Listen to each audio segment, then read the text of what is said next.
তো। আসলে আমার বাবাকে ঘর থেকে ফয়সাল নামে একটা লোক ফোন দিয়ে বের করছে। বের করার পর আবার বলছে কি আমার বাবার সাথে অল টাইম লোক থাকে, কারণ আমার বাবার সেফটির জন্য অল টাইম আব্বুর সাথে লোক থাকে 20-25 জন। তখন তাদের ফোন দিতেছিল আব্বু, কিন্তু ফয়সাল বলছে কি যে ফোন দেওয়ার দরকার নেই, আমি আসি তুই আয়। তারপরে শুনছে যে আব্বুর দোকানে তালা দিছে। এটা শুনে তো আর আব্বুর মাথা ঠিক থাকে না, কারণ আব্বুর দোকানে আব্বুর তো পারমিশন না নিয়ে তারা তালা মাইরা দিছে, তাই ওইখানে যা তালাটা ভাঙা বসছে। তারপর মইন টিটু ওর আইসা আব্বুর হুমকি দিতেছে, তালা ভাঙছিস কে, আমাকে পারমিশন ছাড়া তালা ভাঙছিস কে। আব্বু বলছে কি তো আমার পারমিশন ছাড়া তুই আমার দোকানে তালা দিছিস কে।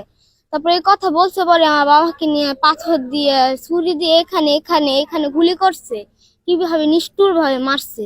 ওইটাই তো আমি ওইটাই বলতে চাইতেছি সরকারকে, যে আমার এতিম বানাইছে, আমি চাই না যার কাউকে এতিম বানাওক, যে কারোর বাপ হারাও, কারোর বোনের ভাই হারাও, এটা আমি আর চাই না। বাংলা বুকে চাঁদাবাজরা যদি না থাকে, আমি এটাই চাই।